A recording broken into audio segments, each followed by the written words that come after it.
to talk more about the second album, because I think you self-produced again.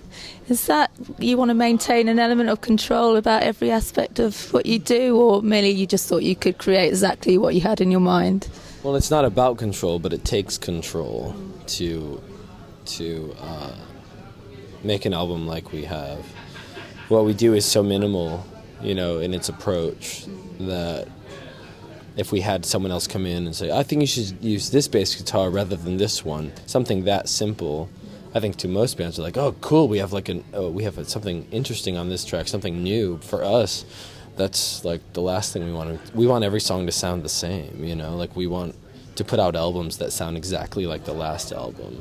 And we just, beyond being control freaks, we just don't see a need for really expanding very much. Rather than changing, we'd like to sort of refine and dig into what we already are. I think a lot of bands face a lot of pressure to flex their creative muscle for the sake of variety.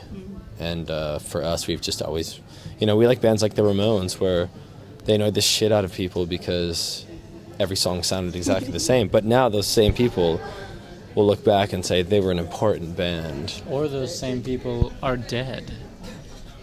Yeah. Yeah. And God, death keeps coming up. The whole, Portamento, the word dead or death or die is in every song. We didn't realize till after the thing was done. Why do you think that is in hindsight? Were you in dark places at the time, or had you been watching some dark films? Or Well, always slipping in and out of dark places, but that's nothing new. It's more, I think it's a really fascinating thing. Religion and the idea of God, or the idea of no God, is kind of woven throughout the whole album. And I think you can't. I think the issue of God and the issue of death go hand in hand. They kind of have to. So you can't have one without the other. So they both kind of made their way into a lot of the music on the record. Yeah. And you wrote some of the pieces completely separate from the rest of the band. So how does that affect you when you come to play them? Can you connect to them in the same way because you didn't have a part in creating them? There's certain songs that I, don't connect with at all, really. They're written from a perspective that has virtually nothing to do with me, but it's like that's part of being in a band. That's what makes it not a solo project, is to come in and work with people who have different ideas than you, And I think that's interesting. I think people view bands as more solid units than they actually are. We don't all have the same brain. We're not a political party. We don't all have the same ideals. I think a band is more reflective of a neighborhood than it is of like a like-minded party of people almost. So lives intertwining, but not necessarily the same. Yeah, but it's a good thing, There are I've seen bands who all seem to have they all kind of love the same thing, and they're all completely ridiculous. Aren't those bands kind of the most annoying bands? That's what I was going to say. They're all retarded. Which bands are you thinking of when you make these statements? Any band that has a really strong objective other than making music, it just kind of seems like, it cheapens the music, I think. Yeah, when so much emphasis is put on things outside of the song, When we started the band, we're just obsessed with songwriting and the song itself, We're not even, that's why having a producer is not exciting to us, because production isn't exactly exciting to us. Yeah. And, the sonic level of an album isn't what's exciting, or what instruments you choose to use isn't exciting. Yeah. The song itself, that melody and that lyric kind of joining forces and making something beautiful, that will always be our main objective, and really where our passion lies. Yeah. I've heard you spoken with admiration about various artists, including Edwyn Collins, Björk, the Wakes, the Smiths. But were there any records that you were listening to while you're making the record that influenced the sound, maybe, or informed some of your ideas? We were listening a lot to this artist, Wendy Carlos, this woman who had actually the biggest selling record of the 60s, but a bit more. She sold more records than the Beatles, but nobody knows her. She's a synth pioneer. Yeah. And then, and also, who else are we listening to? I feel Scott Walker. Yeah, I feel like we weren't so much listening to records at that time and thinking like, oh, like let's try to incorporate these sounds or something, but we'd listen to bands like Scott Walker, artists, and bands like the Durutti Column or something, and more than like the sound of it, we'd think like It's more about the spirit of it. yeah, the spirit of it, and the idea that like especially an artist like the Durutti Column was kind of doing things that sounded really interesting and were a little bit outside of the sort of palette that we incorporate with the drums, and it was putting a lot of ideas in our head of like how to sort of slightly restructure our own palette and what sounds we would include on this album and things like that. And I think it made it sonically more interesting than our first album because of it. When you play your old stuff now, does it feel a bit tired to you, or do you find the recent stuff more exciting to play? Some of the old stuff can feel tired, but if it starts to feel really tired, we just stop playing it. Is that the rule? It's not a firm rule, but it's just kind of like we've Kind all. of is a firm rule. Yeah, I guess so. I mean, I don't think we've ever been a band that does things like other bands do, and I don't think we ever will. So, when most bands get hired to play a festival, oh, right, the thing you do is you play all your hits. And for us, it's more about getting something across that might last a little bit longer than like a fun memory singing like a hit from the band. We just saw Bjork play Festival, and we played just a couple slots before her on the same stage, which was I'm the biggest Bjork fan, so it was a huge dream come true. And yeah, and you know what? She literally said in the microphone, "These songs are shit for festivals, but I don't care." I love her for that. And it's she just played all these new songs. I don't think the record was even out yet, and she played like her whole new album, and it was just beautiful, and everyone left kind of in awe.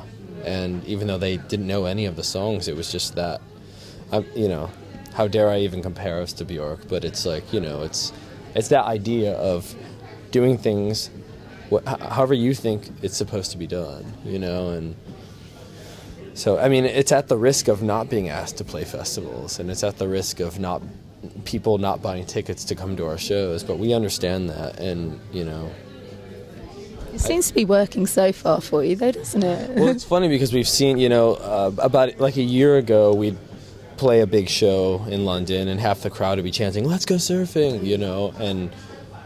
and we wouldn't play it, and we'd get some boos, and now very rarely do we even hear a peep about that, and I feel like those... When we do, we shut it up real quick. Yeah, I told a girl to shut up the other night in the microphone. Did you? Yeah. How did she react to that? I don't know, I didn't see her, I could just hear her. I pointed her in her direction. Shut up. She was relentless, though. Yeah, she's screaming like during songs, as songs were ending, like really just being obnoxious. So. Impolite, so she kind of deserved it to an extent. Well, we just don't mind losing those fans because they clearly don't get what's going on. Yeah, well, I feel like our real fans have sort of evolved along with us. And Let's Go Surfing is annoying for them, too. We've heard that from them, They write us up, "Thank you for not playing that. It would have ruined the show for me." And we'd so much rather, cater to people like that who actually are on board with what we're doing and buy the albums and listen to the words and actually understand what type of band we are. So it's nice, yeah. Talking of fans, I watched an interview today that you once got given a oil painting of Quentin Tarantino. Yeah, you did, and you said she wanted you to sit for her. I wanted to find out whether you ever did. What was this? It was in a letter that had one of those stamps on it, and then inside was an oil painting of Quentin Tarantino that this fan had, and I think she was hoping you'd be the next subject of the oil painting. Oh yes. No, I never got to do it. We were just so insanely busy. I'm sure I have that letter somewhere at home. Have you had any more weird fan gifts on this tour, or any weird fan requests?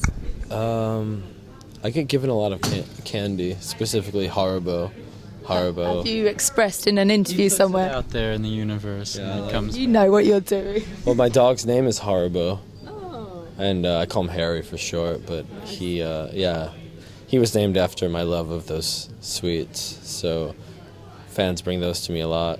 And what else do I get? I get books a lot.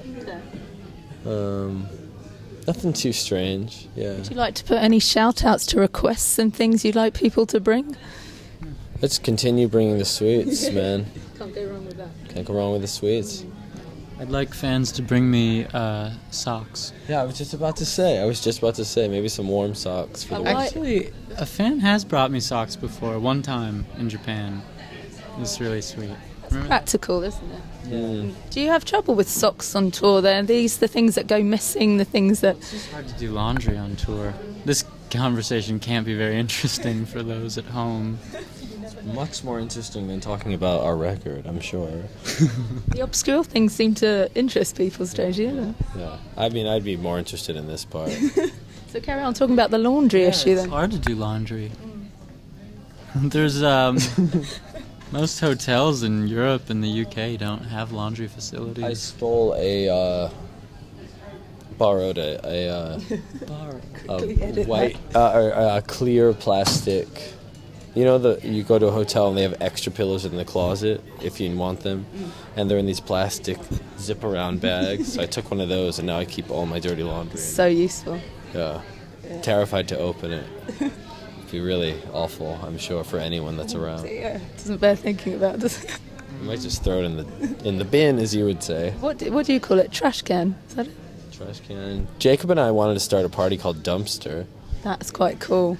That was years ago, though. And oh my god, you still think it's great though? Come on. It's great, but I don't know if I could really get involved with something The idea like that. is it's like a little dance party, and you have a just a full-on dumpster in the middle of the dance floor that's full of old garbage and it smells.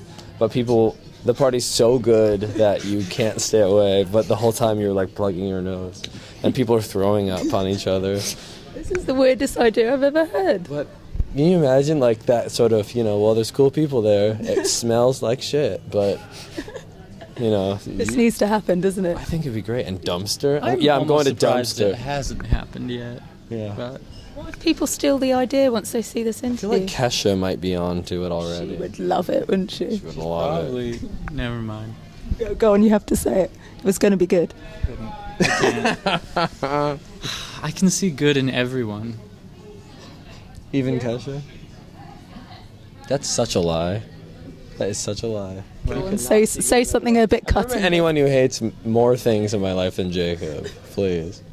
Well, maybe that's why I strive to see good in.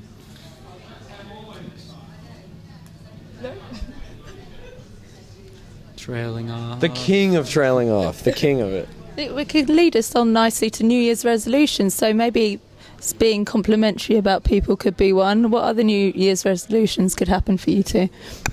I don't believe in New Year's resolutions. Oh, well, that's Not for me. a bad question then. Yeah, Okay, what would you give him then if you could give him a New Year's resolution? Oh, I can't answer that. Yeah, you can. Come on. Well, okay, tour habits. Is there anything he did on tour that you thought, oh, that's getting a bit annoying? Oh please, I'm pretty great to you. Well, yeah. Maybe the New Year's resolution is